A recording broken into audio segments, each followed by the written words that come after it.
Okres bangun kios 42 untuk kios frozen.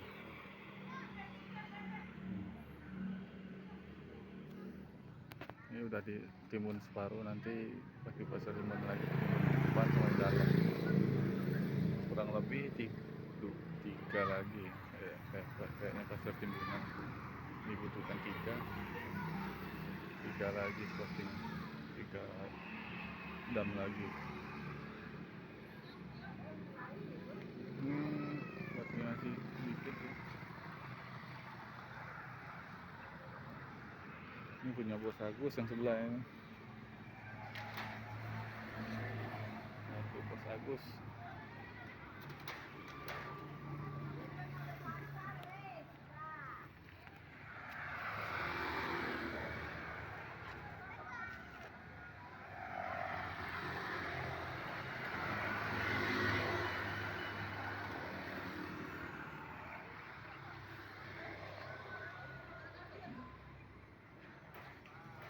Nah, ini korel untuk cor, pasir biasa untuk semen, ester.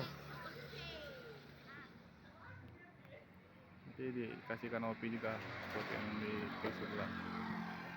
Adalah ini.